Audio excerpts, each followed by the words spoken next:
guys? It's Ryan from CMS Motorsports. I want to talk to you guys a little bit about this 2017 ZL1 we just built.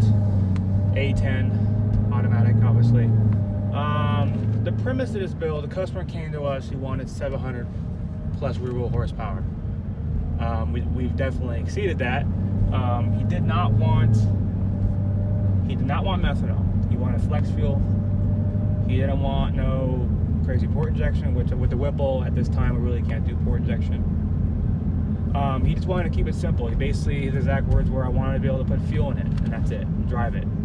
So we had this car for a little longer. If it was a normal guy, you know, if he wanted to do meth, we could have put meth on it and it would have been easy peasy. But this car here, we did the Whipple, about 13 to 14 pounds, depending on the RPM. Our cam package, we went ahead and procured some 30% larger injectors, and then about 10 to 15% larger fuel pump. It's been on the market for a little bit, but it's the first time me testing it. We initially did things like we ran it with the factory mechanical DI pump, LT4 pump, and mechanical LT4 injectors. We got to about 730, 740, but we were just with 74% ethanol, we were just out of injector. I mean, I had to play some crazy games and run it pretty lean to get this thing happy. Obviously, that isn't something I was going to let loose to the customer. Then we did injectors. That got us really close. That got us where the AFR was relatively, you know, I was okay with it. But the pump wasn't keeping up, the DI pump. Even though I had a ton of low side pressure, it wasn't keeping up. So we found a pump, a proprietary pump that's 10% stronger than the LT4 pump. We put that in, and I was able to richen the mixture up, picked up about 15 to 20 wheel. And my pressures are good. My rail pressures are nice. My duty cycles are nice. Everything's good. I've been driving the car around all day today. I got a ton of ethanol in it. It's about 80% ethanol right now. This car makes about 775 to the tire on our dyno, which is about 5% less than a typical dyno jet, which people are used to. And so, I mean, you can put any fuel you want in it. I mean, the customer wanted just, hey, he wants to pull up to a pump and put fuel in it. I mean, he could put 91 in it, obviously make less power. He can put 100% pump E85 in it, it'll make the most power. We had a mixture of it. I mean, because, let's face it, most customers aren't going to have precise mixtures. And the car will work.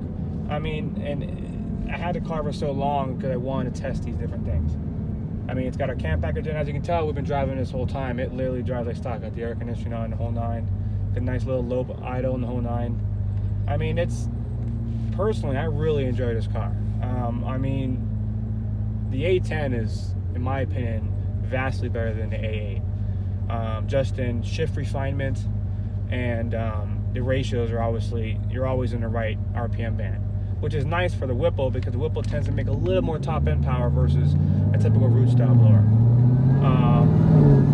But I mean, it's a great combination. We're gonna be selling this package as is. I'm not gonna mix it up. I'm not gonna change it up. If you got other people's parts, I'm not gonna use it. This is our package we're gonna sell just like this. I haven't really named it yet. I think we named it Stage 4 Whipple, Troy, something like that. But we'll come up with an official name and we'll release it at that point.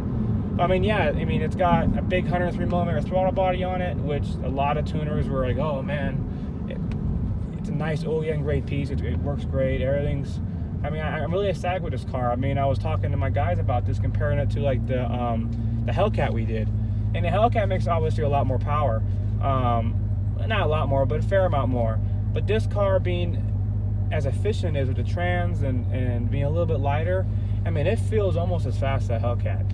And it's obviously full flex wheel and everything. It has some advantages over the Hellcat in that regard. But I mean, yeah, this is one, I can't say enough about it. I mean, I really like this car. Drives great. I spent a lot of time on the calibration to make it drive this good. It's an all-around great package. So I get asked a lot, when you street tune a car, what are you doing? I mean, like I always tell people, we have a Mustang dyno. I feel it's a pretty good dyno for as far as road simulation. But no matter what you do, people don't drive on dynos. So there's some feel things, there's drivability, coming to a stop, and you back out of a parking spot, there's a dipping, it's doing this. It's really tough to simulate that on actual dyno. Now, this car, for example, when I took it out for a drive, I mean, I'm looking at AFR, I'm looking at low side pressure, rail pressure, which is the high pressure rail on top of the engine being its DI. I mean, I'm looking at all these things. I mean, I'm looking at it when I tramp it, a big transient condition, is the fuel pressure keeping up? You know, stuff like that some people just don't do, you know, and I guess it kind of separates the legit guys from the guys who are just, I mean, trying to be legit. I don't know. But I mean, yeah, I mean, this is why, you know, we may charge a little bit more. It's purely based on time invested in each tune. All right, so we're gonna do a little hit here, maybe kind of so you guys can get an idea of how this thing pulls, how it sounds with the headers we have on it, and the stock mufflers in the back, and then how close the gearing is with this trans. I mean, the gearing is super close. We'll probably get a little bit of tire spin, and then I'll hook up and go. But I mean, yeah, well, you guys will see. So I'll get up over the hill real quick.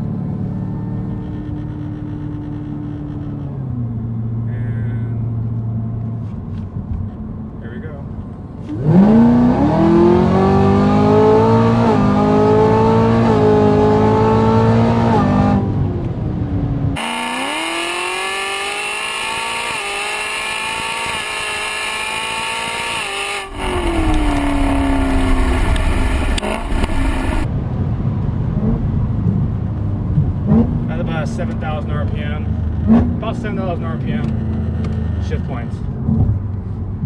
That took some time also, but luckily the A10 TCM is not too far of a departure from the 8-speed auto, so